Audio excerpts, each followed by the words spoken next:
Good afternoon. Thank you all for coming. This is our focus on entrepreneurship, and we've got a nice panel here. And we want to have, we're going to hear from the panel for a little bit, and then we'd really like to have an interactive session where you bring your questions. What does it mean to be an entrepreneur? How do you get going? And so we'll have a moderator. We'll hear a few comments from our dean to get us kicked off. But let me introduce our panelists and then turn it over to Dean Lucy Flesch. So following the order of the pictures up on the screen, to my immediate right, Professor Ankit Kate from Computer Science. He is the Chief Research Officer for a startup called Supra. And next to him is Professor Andrea Kaczynski from our Biological Sciences Department. And she is a co-founder of Ligomir Therapeutics. And then Manav Bokanala is a sophomore. He's on leave. He's a computer science undergrad, and he is on leave. He's starting up his own company. He's been working at it for a couple of years. It's called Why AI. You'll hear more about that. And then next to him is Sanket Naik. He is a 2001 or 2 computer science master's. 2001 master's degree in computer science. Has worked in several startups. Currently is the CEO and founder of Palisade. And then Jackie Magno on the far left is one of the members of the Dean's Leadership Council, and she is a graduate of our chemistry department and also from the Daniel School of Business. She's the managing director of Golden Seeds, also one of the leaders of the SB Big organization. And then our moderator today will be Bruce Schechter, one of the co-founders of SB Big, and also a distinguished graduate of our physics department and mathematics. So now for some opening remarks, I'll turn it over to Dean Lucy Flesch. Thank you, Randy. I want to welcome everyone here today. I think it hasn't even been 24 hours yet, but we're going to have 24 hours of great conversations around entrepreneurship, around startups. And one thing that I keep hearing as we go throughout the day is that startups and entrepreneurship is a very different beast from academia, and it requires us to think out of the box, to be quick, be agile, and that's a little bit of a different way of thinking than we tend to do maybe up here in the ivory tower. And so I'm just so thrilled that we can have our alumni, some current faculty and students come and talk to us about new ways of thinking about their experiences and hopefully motivate others to take their ideas and do great and big things. So I'm really excited for this panel, and I want to thank all of you for coming back to Purdue, for staying at Purdue, and for being part of this. So I will turn it over to Bruce. Thank you.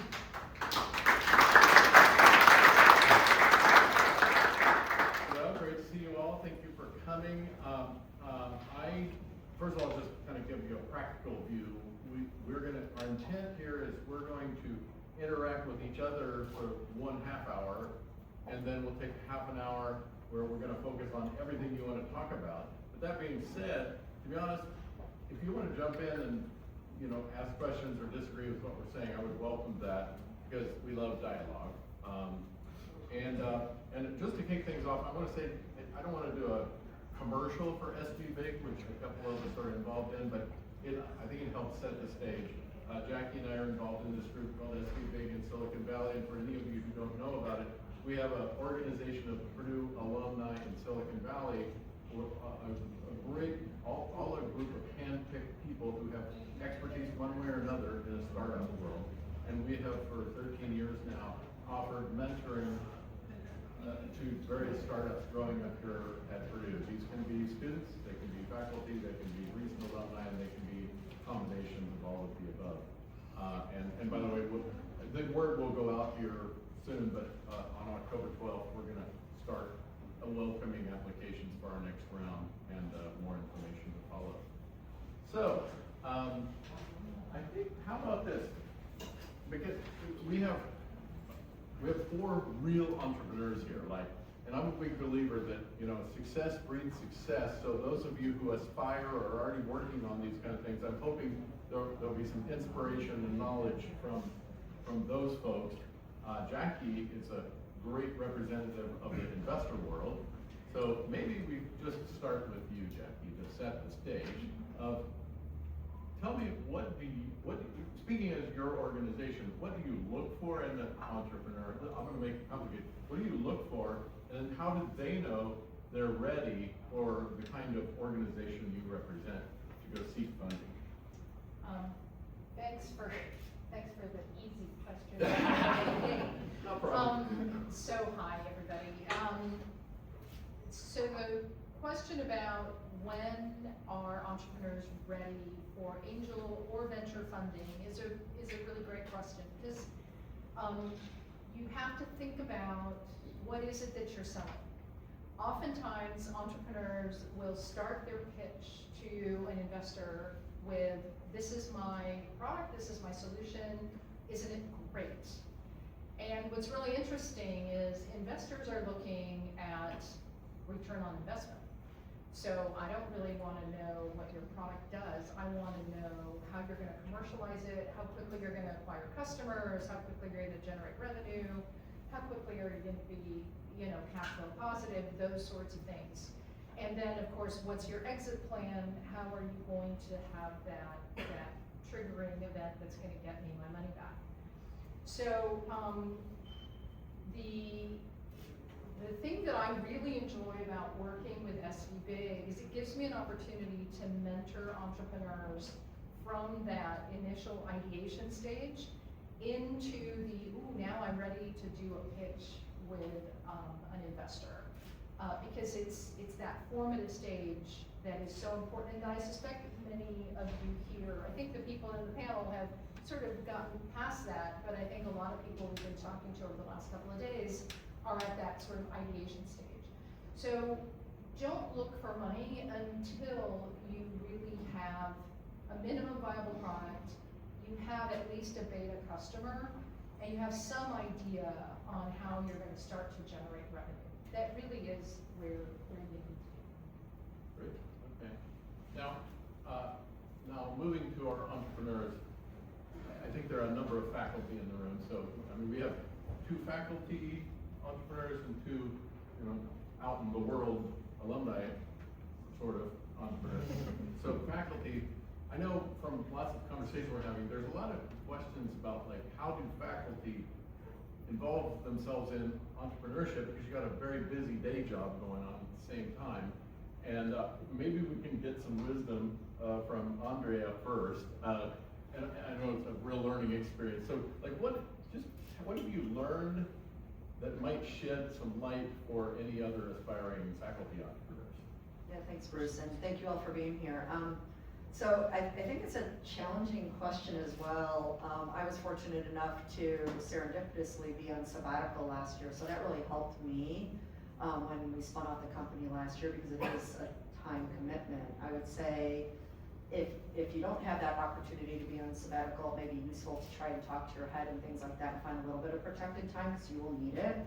It's an exponential learning curve, because as a scientist, I'm not trained to be a business professional, but that's something that's essential as you start to spin off your company. There's things that, chat was my best friend. I didn't know what a performance was. I didn't know what a Gantt chart was. These were things that were way over my head. I knew what, molecular biology, DNA, RNA, protein are at the bench. So I would say be ready for that exponential increase in learning. Be ready to absorb, reach out to as many people as you can. Purdue has a lot of outstanding resources. I would say sometimes too many, because you have to know where to go and who to talk to. But if you end up going to the wrong person, they'll guide you to the right individual. You have to have drive and passion for it, because it's not easy, right? It is a challenge. But for me, it was always, if we uncover something out of my laboratory that can save lives, and that's essentially what we're doing, my goal was always to get into a patient. And I realized that this path was probably going to be not the easiest, but perhaps more direct than strictly through the academic route. Maybe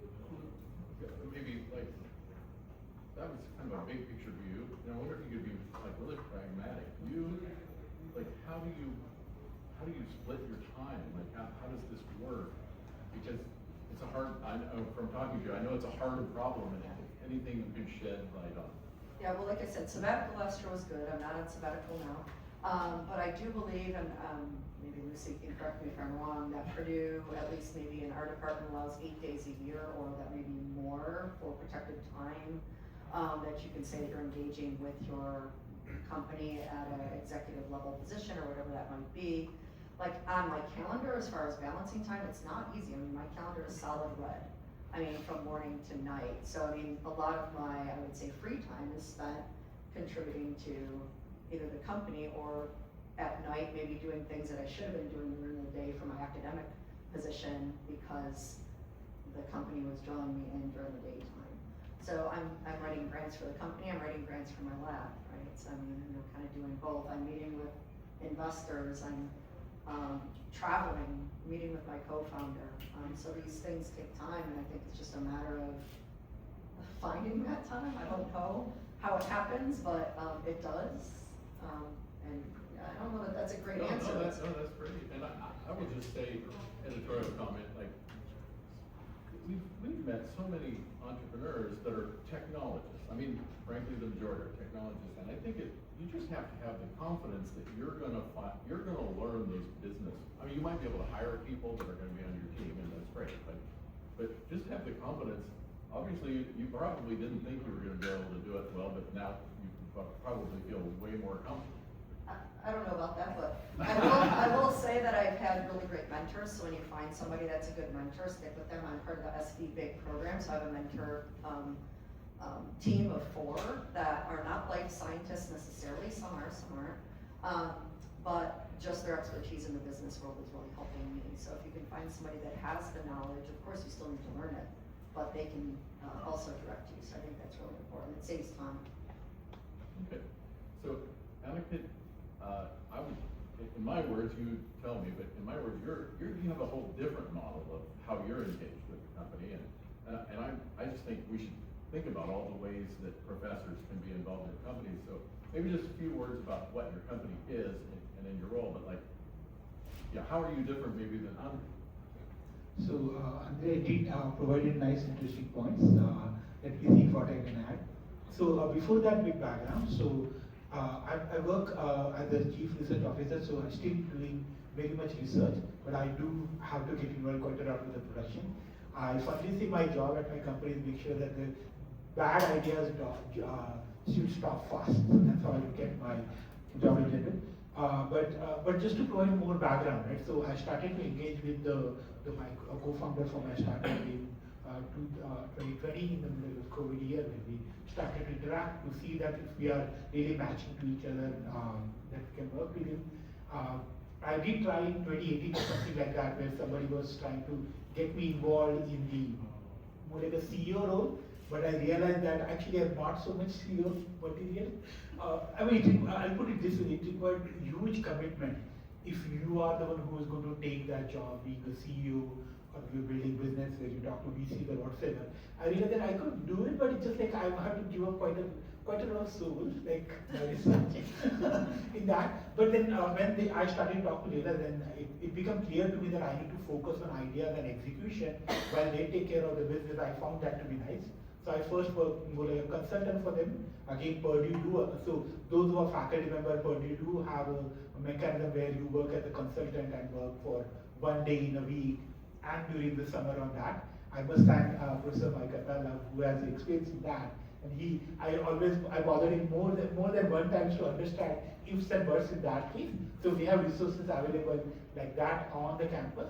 And then in 2022, they asked me if I wanted to join full time, and I converted my sabbatical to took a leave, and thanks to the department and to Purdue that so I could extend it for 2 years. So 2 years I could fully work over there. And now again, very unique at Purdue, I haven't seen many of the universities allow that. For the last 2 years, I'm now working 50% at Purdue and 50% at startup, so that I can still continue to do my research in the department and have my group and teach. And also half of the time I continue to work for my startup where we continue to build and have make sure that the right IPs are assigned whatever. So Purdue works, SPS works fabulously with me on that topics. Now with respect to time management, the question came, right? It's a very interesting question. For me, somehow it just worked out in the morning and at night I work for company and afternoon I show up in the office. So that's how it typically worked out for me.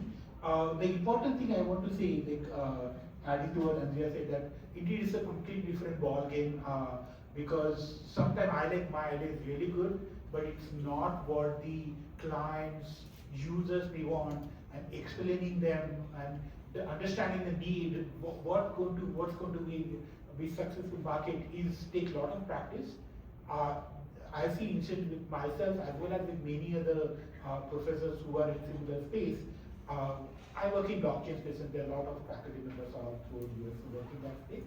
Is that ideas may be very academically interesting, but it's not immediately that you can find the product market fit for that. And finding out the ideas where you can reach the customer fast is challenging. It's very challenging as you say, like sitting in ivory tower. So we are used to when people come for and ask us question, right? But when you are in industry, you have to go around and talk to the VCs and or customers so that they appreciate your idea. And it's a different ball game whatsoever. And I learned a lot doing that in last 2 years. Great. No, thank you for emphasizing that. Like it's probably most often underestimated aspect of building a business. It's really hard to get people's attention when they've never heard of you before. I forget, I should probably know this. Your role at the very beginning, were you part of the founding team or how did you engage? So they already had some idea. So I joined in the beginning, in the founding team, but there are a couple of guys who have already had an entity, so they are technically founding. Okay, good. Sanket, maybe just say a few words about what your company is, because it's so relevant to a lot of the expertise here at Purdue, and then I have a much more question for you. Yeah, sure. So Sanket, like I'm based out of San Francisco Bay Area. What we do, and since I graduated from Purdue in 2001, I've been with startups as an early employee, and I've been in the DevOps and cybersecurity space. So that's been my domain for the past 45 years.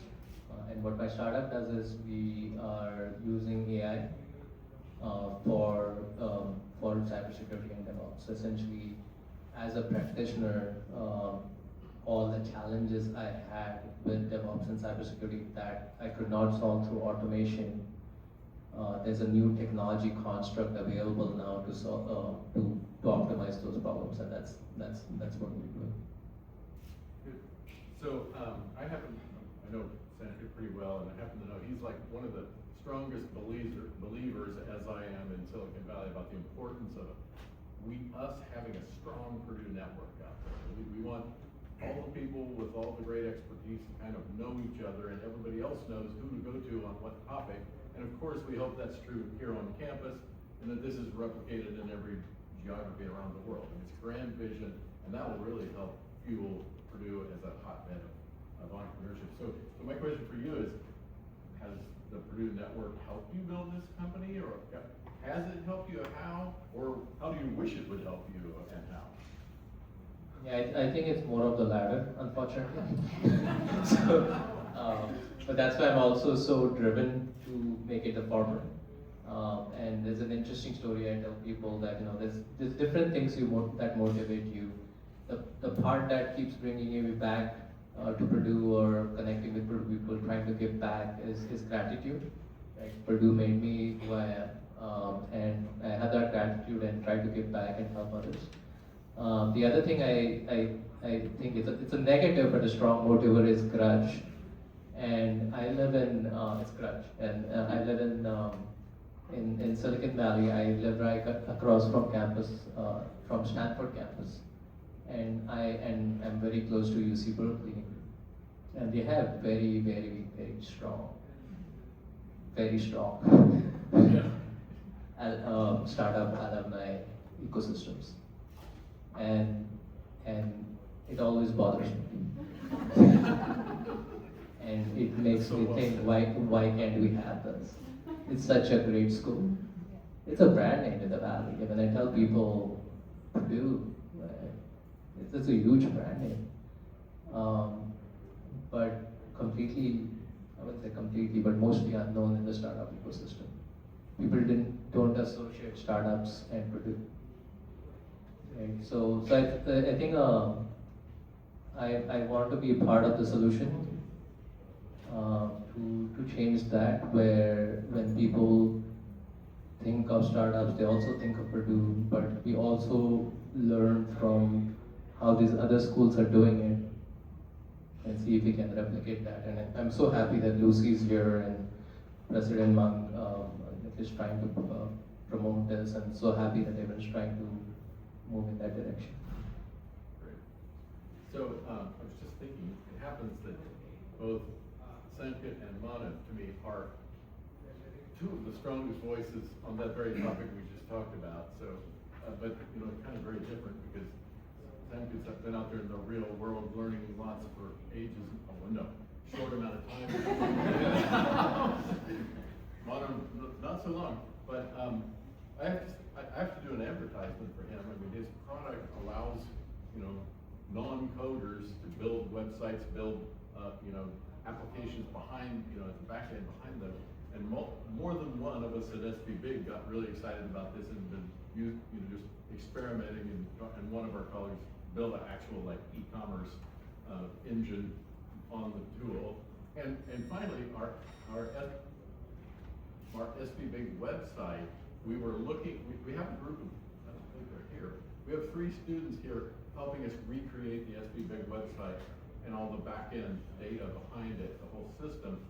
And just about the time they got working on this project, we found out about Fly, and with a lot of help from Manav, we're going to roll out very soon here a whole new website, and it's just wonderful. It's just all of it's amazing what you can do by saying, I would like this. So I don't know how accurately I'm doing a TV commercial for your product. If there's anything else you want to say about your product, please do. But I also want to ask you the same question I asked Sanket. How do you use I know you do, we've talked about it. How do you use your Purdue network, and how do you wish it was more powerful? Yeah, we'll start with how we are using it already. It's been a huge source, I'd say number one for sourcing candidates to hire. People, when I was on the other side applying for jobs, it felt like it was a huge slog. It felt like it was incredibly hard to get hired. But now that I'm on the other side, looking to hire engineers and business people for my startup, it's just as hard, if not harder, to find high quality, driven, talented applicants. And so I think the number one way that we're leveraging that is by hiring out of the Purdue network, whether it's clubs that I was involved with on campus. We are hiring out of other clubs who've approached us, trying to place their students in internships, and also getting applicants from the alumni network, because that they have that Purdue grit, which has become now almost common vocab in Silicon Valley. And then beyond that, organizations like SB Big have given us probably 3 out of our 10 biggest enterprise customers. So people who, Purdue alumni run very many successful businesses out in the world, and a lot of them have become customers of ours, in no small part thanks to your advertisement. And then I'd say the final part is also the investors. It's starting to grow. It's not as big as we like it, but in fact, I'm meeting with Tyler from a VC firm that Bruce introduced me to in a couple days. And so I'd say that's how we're starting to use it. But I'd really love to see a lot more support for early stage companies.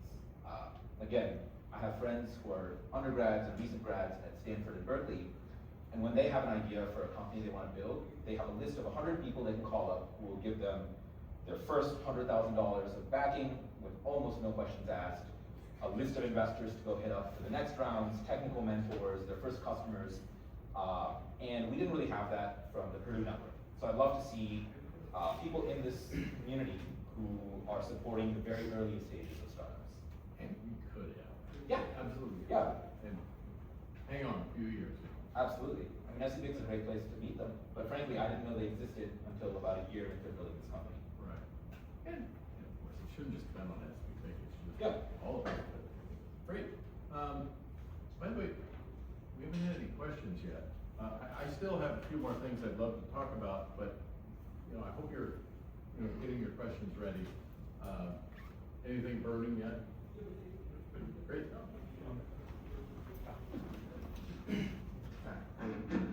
Just to ask a quick question that's, I guess, kind of worked well for me. So first of all, thank you so much for coming here. So just a little bit of background. I'm a PhD student, 6 years, so graduating soon from high energy physics in the part of the CERN group. However, the way we work, we're basically a small group working with a professor who's a mentor, but then we have a postdoc and PhD student like me. So typically, it could varies from like groups of 20 people to maybe 5 or 3, or for us just 2, excluding the professor. So in that perspective, I think we are pretty agile. We are pretty fast and good at prototyping because we are big experiment, but we compete with each other. So we smile and we're nice to others, but we also still have to compete with them for our grant, for our recognition of our group and our university. So I think in that sense, I personally think we are pretty agile. We're forced to be agile.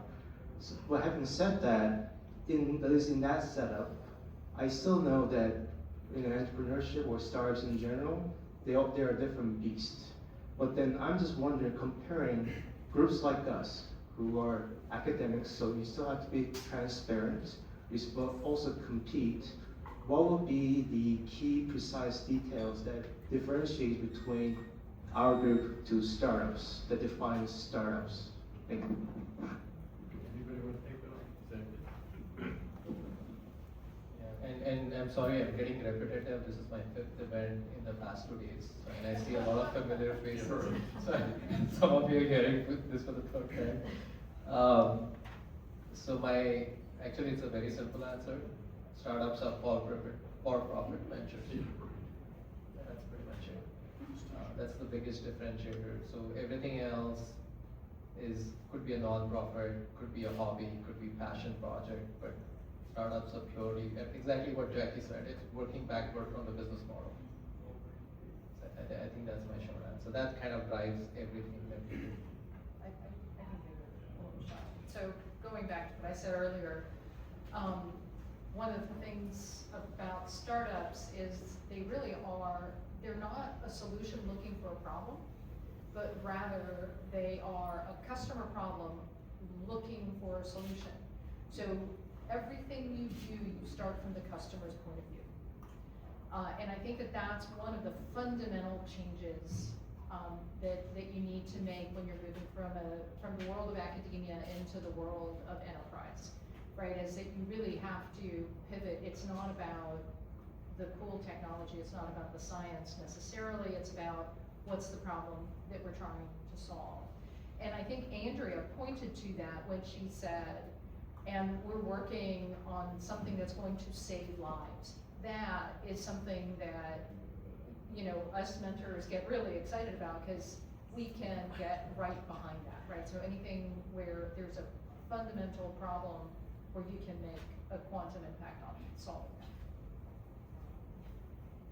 And I'll add one comment to that. Something that I've learned is that it's also, and I think we do this in academia too, but more so in this industry position, you have to sell your science, you have to be able to sell yourself, sell your product, and the sales pitch is absolutely different than an academic sales pitch. And I think that goes back to what Jackie was saying. You have to think about who your consumer is. Yeah, it's not the NIH, it's not the NSF. Let me jump. Oh, sure. Yeah, I actually have a question about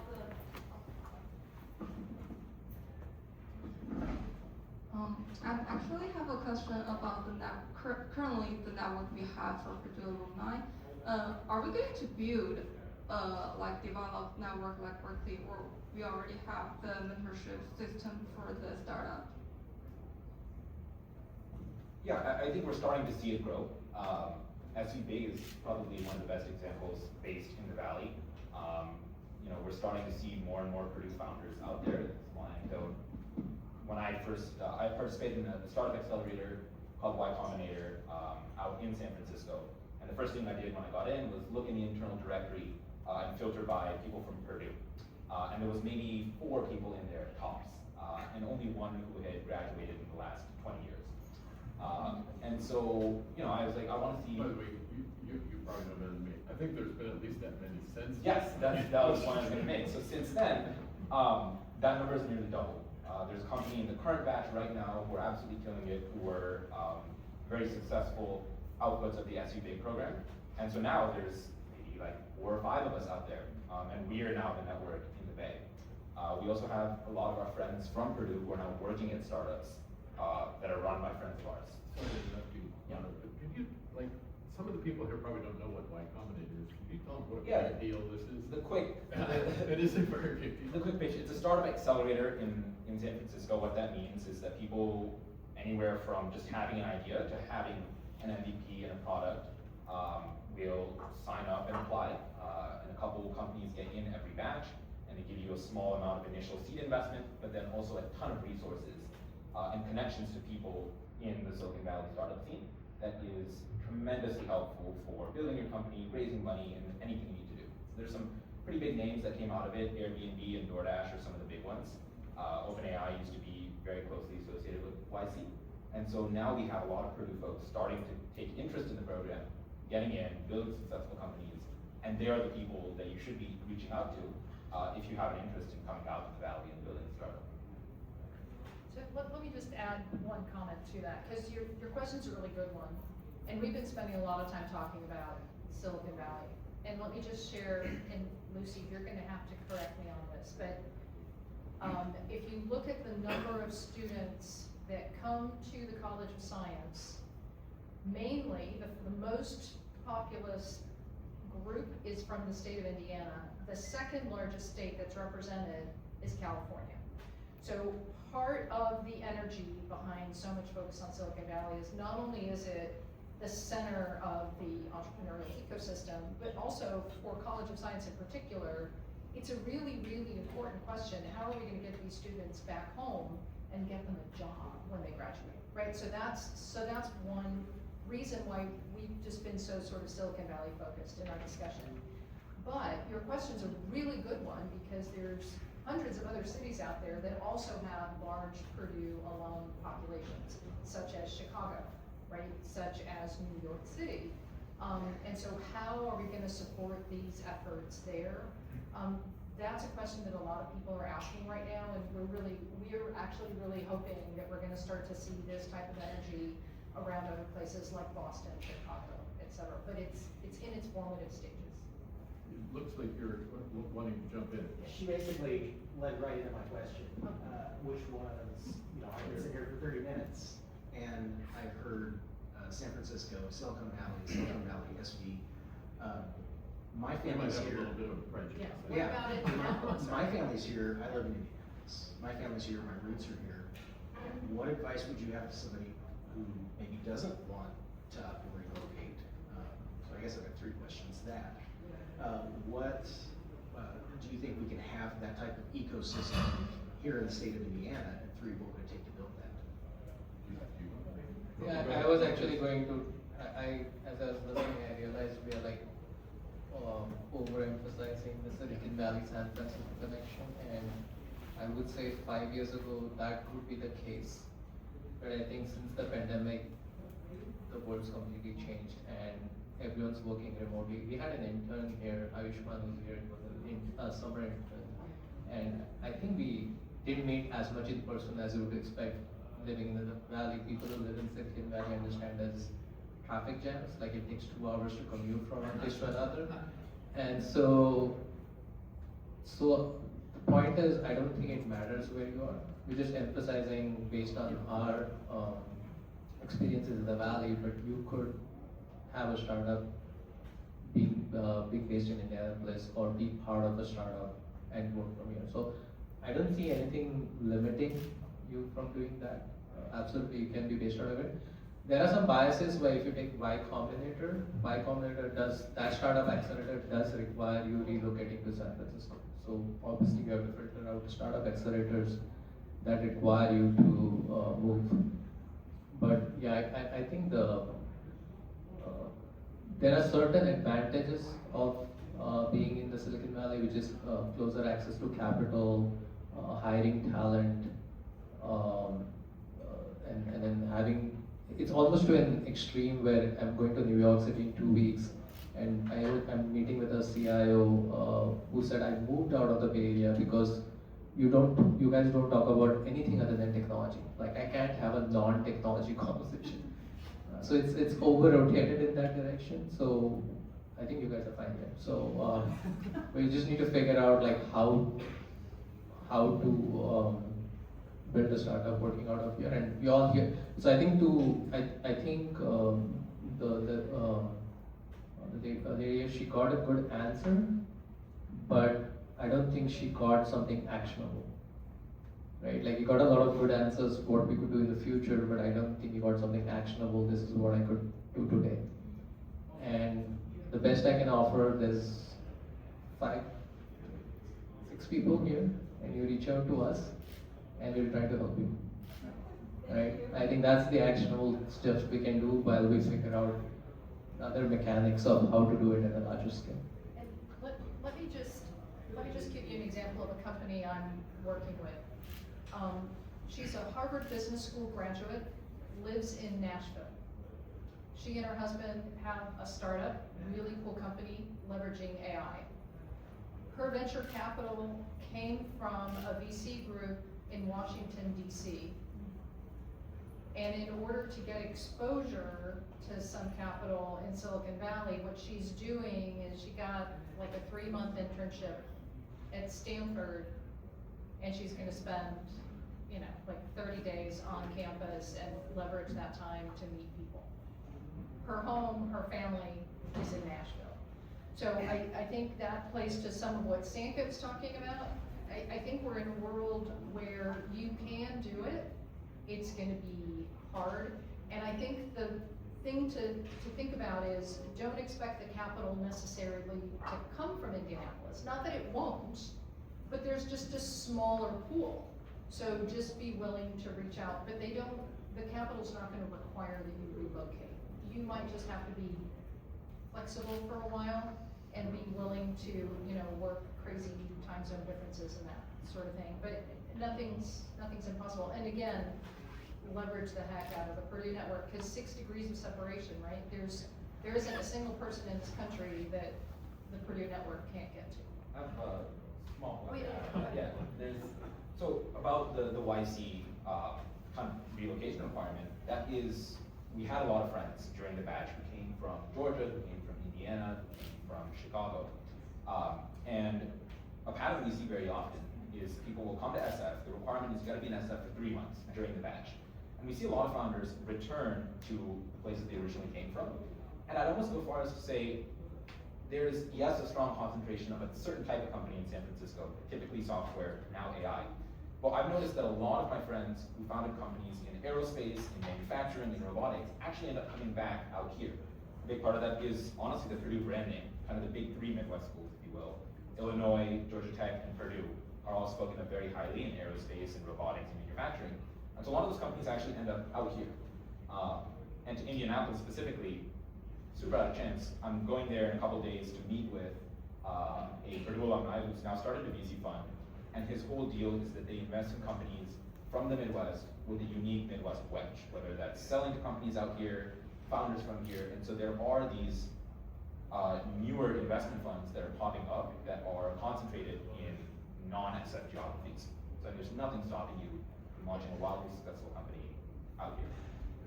Hey, by the way, we've gotten oh, I'm sorry, go ahead. No, go ahead. You can finish it. Well, we're learning a lot about the new indie campus, which undoubtedly as time goes by, that's gonna make big, but that's just indie, it's not solving the Chicago and Boston problems, but a lot of progress.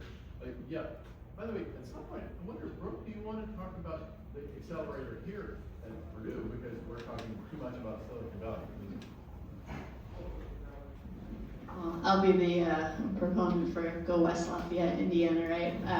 But yeah, a lot of what they are saying, absolutely, it's true. We just went out on a visit there about a month ago, visited YC, OpenAI. By the way, I'm Purdue Innovates. I represent Purdue Innovates. I have a couple of my team members here. We're the incubator, which is your resource for early stage startup support. and funding, as well as Purdue intellectual property and licensing. So that's what Purdue Innovates is. Hopefully you come and see us. But we did a lot of benchmarking and tried to figure out what can we do better at Purdue to help build this ecosystem. So we're building a mentor network, our investor network, and one of the things we launched last year was our own accelerator. So applications are open right now through the end of December, I believe. But this is our version of Y Combinator, but you have to be Purdue connected. So we define Purdue connected as faculty, staff, students, and alumni. We invest up to 100K. We put you through a hard 13-week program, just like what YC would be doing, but we're trying to essentially take the network that's out in the valley through our alums and bring it back to West Lafayette so that you don't have to necessarily be out there full time, but we're building the bridges, right? So that you can have the resources here in West Lafayette, the connections, leverage our alums, but you can do that here in West Lafayette, and Innovates would love to work with you on that. And then Anakin, I know you want to comment on the same topic. Yeah, so I guess I wanted to answer the question. So, I mean, probably it's clear by now, but the one thing that can happen, I can say based on what I've observed in the blockchain industry, and my experience is that it's certainly possible to build it here in India, but there will be some period in your entrepreneurial venture where you have to travel a lot, and to make that work with family can be a challenge. So at least this is quite relevant, at least to the blockchain industry, that a lot of things happen via connection, where you talk, not only where you have to travel and go to meetings, not only just talk to VCs, but to potential customers as well. So the one challenge, one thing is if you are in New York or Bay Area, many things may be happening locally, but I observe from my own experience that you have to travel a lot to make sure that you have the same reach as somebody who can manage who is in New York or in Bay Area. But as long as you are ready for that, it can work out. What else? Yes, I guess, thank you. So how do you recommend going about finding like a co-founder? Because in classes or like in group projects, things like that, you make friends, you have a network, a good support system, but they might not always be like inclined towards what you're interested in or what direction you want to go. So how do you find like a good co-founder? And I guess just some advice on that. I think it's the best co-founders often come when you're not actively out there looking for a co-founder. I mean, if you don't have an idea, like I'm looking for somebody to come join me. It works. There are people who make very successful companies that way, but the vast majority of them are people that you've met and worked with at something. So the most common is a buddy from college or somebody, a coworker that you're very close with at a company you worked at, for context, and also people that you meet at places where there are a higher population of folks who are interested in startups. So I met my co-founder by super random chance at a hackathon. I signed up to want to win. I know there's a lot of companies from Purdue that were founded by people who met at clubs. There's around 3 or 4 clubs on campus that are kind of geared towards startups, people looking to get started, to like launch a new venture. And so putting yourself in those rooms, not actively looking for a co-founder and evaluating everyone, but just talking to them, hashing out ideas, and kind of putting them in your network is great, because then when you do have an idea, you can think of that person and reach out to them. And if they're free, then maybe you can, you end up starting something together. Would you, if I don't know, there's a decent amount of students in Oxford. Would you encourage them to be a part of these clubs? Oh, 100%. I just want to. Yes, I think you absolutely should. It's a great place, honestly, just to meet folks who are interested in the same things that you are. People often say, building a company is a very lonely journey, and it's true because you got to sacrifice a lot of other things. But I find that it doesn't become so lonely when you make other friends who are also all doing the same thing as you. You meet up, you commiserate in all the struggles of the stuff you're doing. So I think the clubs are a great place to do it. I think there's also classes now at Purdue. I'd shout out, there's a class in ECE that just started. It's a collaboration from ECE and Mitch Daniels that puts you in a group with a couple students from engineering, a couple from College of Science, and from Mitch Daniels to build a startup together. So things like that are fantastic opportunities to meet folks who are interested in doing these things with you. Good. Yes, ma'am.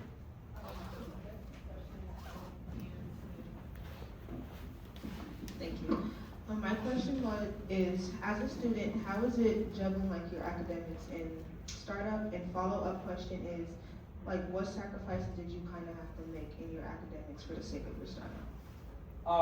Well, so I'll speak on my own behalf and on some other friends as well. So when I started the company, I started it over the summer, so that helped a ton, obviously. I was taking some online classes at Purdue, but that did help me a lot in having a lot of free time. And then I ended up making the decision to take leave from the department to go full-time on the startup. Not everybody does it, but kind of the scale that we've chosen, going down the path of building a venture scale startup, means that we have to devote 100% of the time to this. That being said, the other two YC founders, they actually were working on the company for a whole year while they were here in West Lafayette attending classes.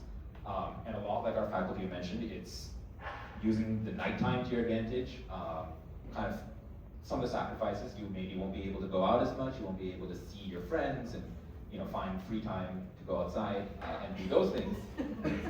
But if you're interested in what you're doing, it never feels once like you are sacrificing, because you're enjoying what you do. So I'd say if you find something that you're truly passionate about, that you enjoy building, it's going to feel like you are enjoying yourself the whole time.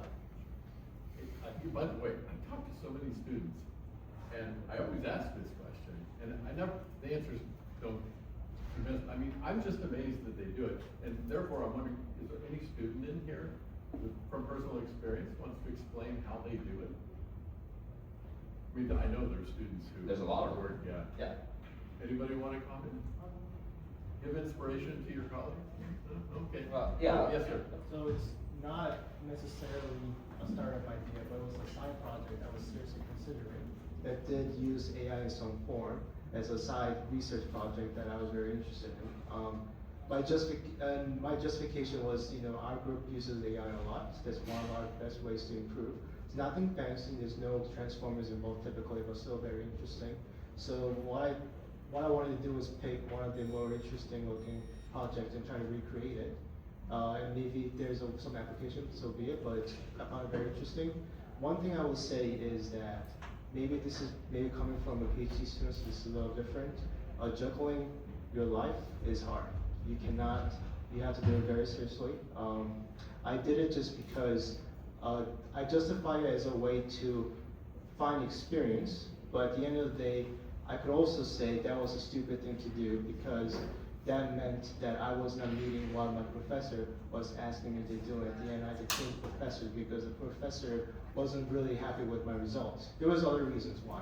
So you have to realize that there are sacrifices, and you have to make some efficient decisions. Maybe the work that you're doing can be both for your classes and maybe your senior project that could also work as your side hustle project that can also be part of an MVP. But you have to be efficient about it, and you have to calmly sleep on that decision and think about it many times. That's what I'll say.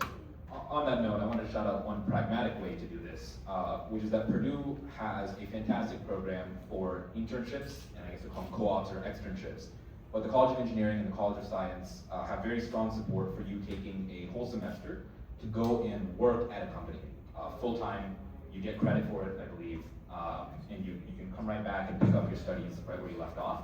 And that is a fantastic way to get experience in the world. I've seen a lot of students come out to either Silicon Valley or to Chicago and work for a semester at a startup, which is often where they end up meeting co-founders, but also on the side, work on their own projects. Because you're only working in those companies 8 hours a day, which leaves you many hours to go and build your own thing.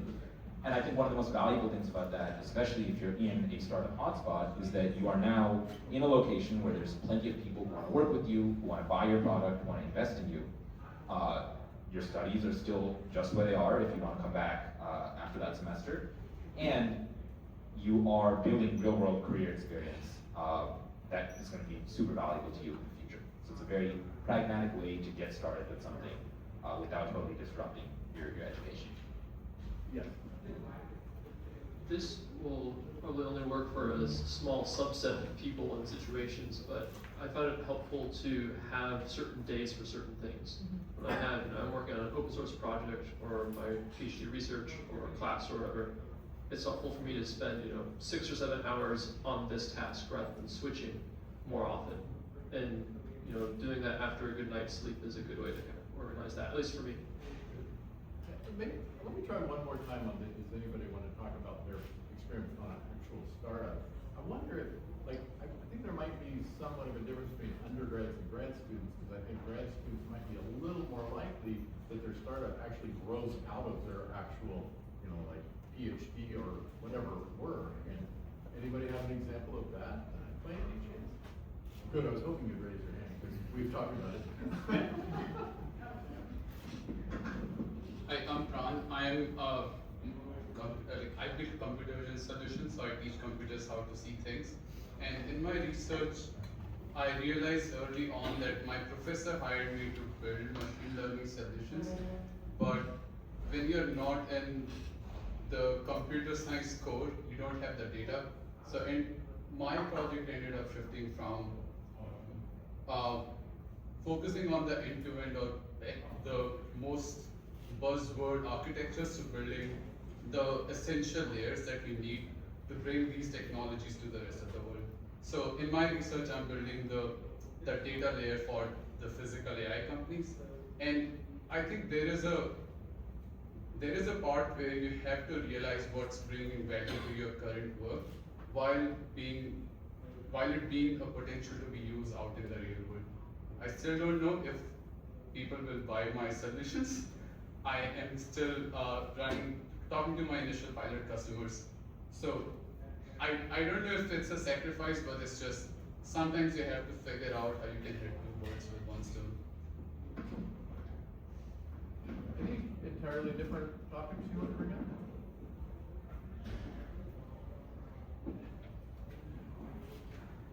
I apologize if I'm double dipping here, but Triples.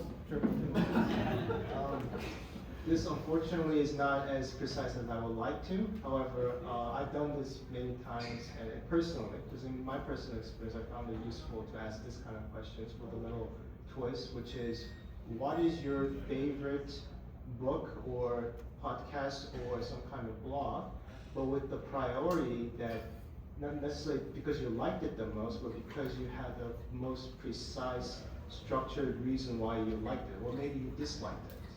Oh, that's a good one. Who all has a favorite? So I did this student AMA yesterday, and I gave them a long list of books to read. Especially if you want to do a B2B startup, I'll do a LinkedIn post, I promise. But essentially, there's quite a few in the software. Are you in the software space? Yeah. Okay. So software space, there's a few essential reads I encourage you to read. So there's the Lean Startup. There's founding sales, especially for technical founders learning to do sales. Try to remember, there's the MOM test for doing user experience testing. There's a couple of others that I rattled out, I think 6 books yesterday. So I'll do more posts, but I would say I highly encourage you to read these so that you generally want to learn how things work, and there's a lot of things you learn experientially, but you want to minimize the whole startup game, the VC game is de-risking things. You want to make bold bets, but de-risk them as much as possible. And one of them, as Andrea had said earlier, is teaching yourself the rules of the game. And startups work on margins, which is you understand the rules and processes, but you're always playing on the margins. So you need to know the rules to know when to follow them and when to break them. I think you need to read a lot of these books to make sure you understand how things work, not stumble into them.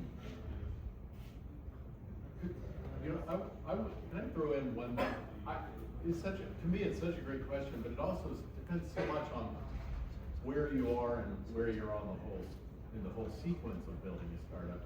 I'll just mention, because a lot of you, if you build a company, it's probably you're at the beginning of your company.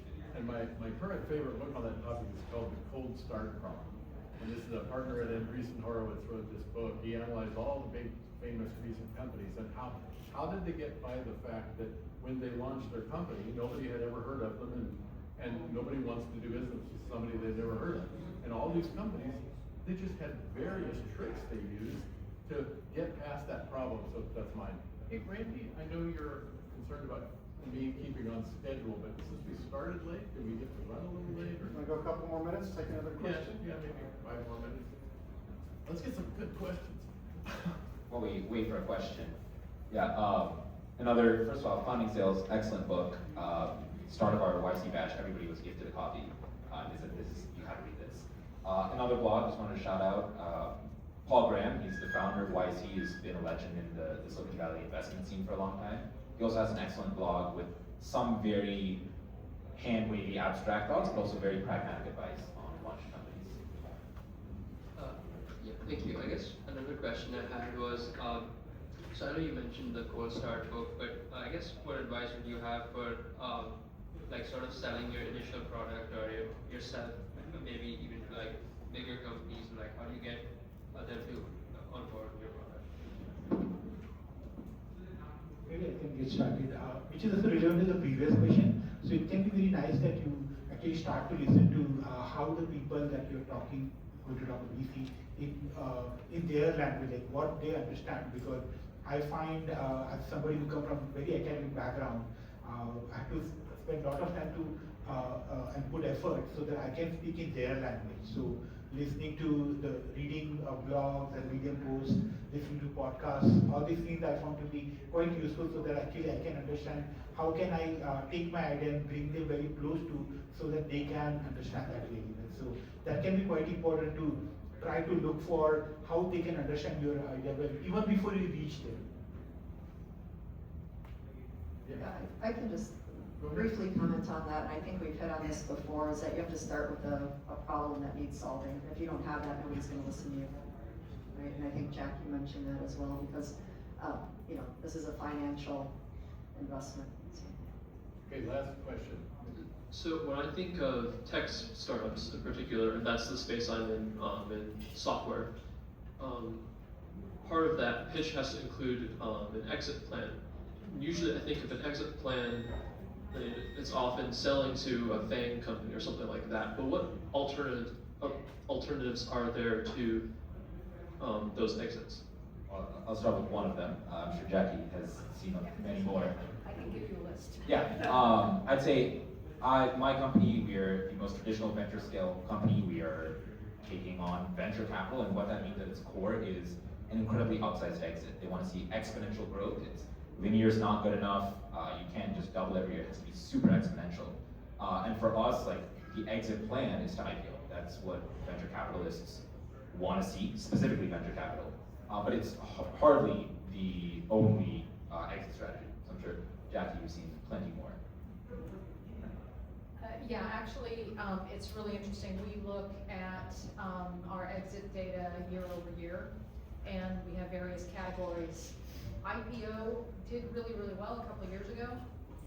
Now we're really seeing M&A, so of course acquisition or a merger with a strategic, for example, or two startups that come together to form sort of a larger company. So mergers and acquisitions is probably right now the largest possible exit, followed by IPO.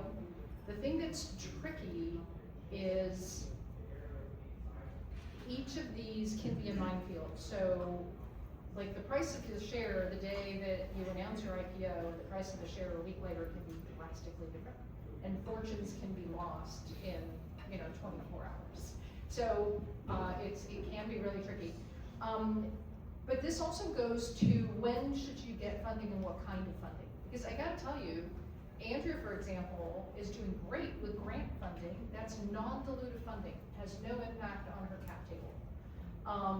And that, in drug development, it's really kind of a different game in terms of what your exit's gonna look like. Because you're gonna sell your licensing, or potentially you're gonna be acquired by a pharma company. You may do this before or after clinical trials. So it's really sector and situation dependent. And if you have what I like to call a lifestyle company, a company that's not going to see this sort of exponential growth, but is going to feed you and your family for a really long time, and you're going to have a really happy life, take out a loan. Do not go for equity funding, right? Take out a loan and then just grow nicely from your revenues. So what your exit looks like really depends on what your company is, what you want your company to be, and then also, what investors you seek out. Okay. I want to really re-emphasize that entrepreneurship does not equal VC funded companies. That's a very, very, very small portion of that. And when I came out here 2 years ago at an entrepreneurship event and I talked to a lot of students, they had great ideas. A lot of them were a few $1 billion ideas. Almost none of them were $1 billion ideas, and that's okay. You do not have to build at venture scale. You can have something that's a smaller scale and still substantially successful, especially if you haven't given up ownership in the company. So that's okay too. I think both things are okay. But my other piece of advice to your question is, I think, and this is my experience working at multiple startups and as a founder, don't think about exit. Because essentially, we humans are just wired that way, that we get what we focus on. So if you're gonna focus on the exit, then you're gonna fail on execution. So set up a big, hairy, audacious goal and just keep going at it. Everything starts falling in place. As everyone has emphasized here, it's about sales. Revenue solves a lot of problems. And once you start getting in revenue, the VCs start lining up at your door to give you a check, and everything just starts moving. So I think I would just focus on that, and I feel everything else will just play out. And IPOs are like 12 to 13 years out, right? So keep that in mind. That's the average timeline I gotta say, going public. my advice for what it's worth, when a company would be asked the question you asked, I would say, look, if an investor is asking you that question, your answer should be very simple. It's like, I want to grow this company really big, and if you're on my board, you're going to be a part of the decision. We'll make that decision way down the path. Right now, let's just grow this darn thing. So that would be my opinion. Well, thank you all for your participation here today. I want to borrow a phrase from Brooke and say, Purdue, innovate. That's the heart of what's going on here. We're really trying to develop an ecosystem. We're trying to develop practices and motivations. And it's folks like these on our panel that are really helping us do that. And I particularly want to thank Bruce and Jackie. They are really the heart of our Dean's Leadership Council, helping us drive this and learn from their experience, and giving us some great ideas, and really are passionate about repeatedly helping us, whether here or in the Silicon Valley area or across the country. So I really want to thank them. I also heard Sanket say that he's willing to give mentorship, but I'm going to be merciful to him because I just don't know that he has that many hours. But he's here on campus from time to time. Bruce and Jackie are here. But even if they're not here, they have volunteered, Bruce and Jackie have volunteered to meet with students from afar. Especially if you're in a student group focused on entrepreneurship, focused on startups, we can arrange for them to do some office hours from afar. So if you have an interest in that, or if you're one of the groups that I spoke to at the John Fair, please come up and introduce yourselves. Make a connection, because they're here to help. So thank you so much. We'll be, I hope I speak for all of you, we're going to be around for quite a while. So we have a reception here now. We're releasing you to just mingle, take some food. It looks beautiful. Thank you, panel.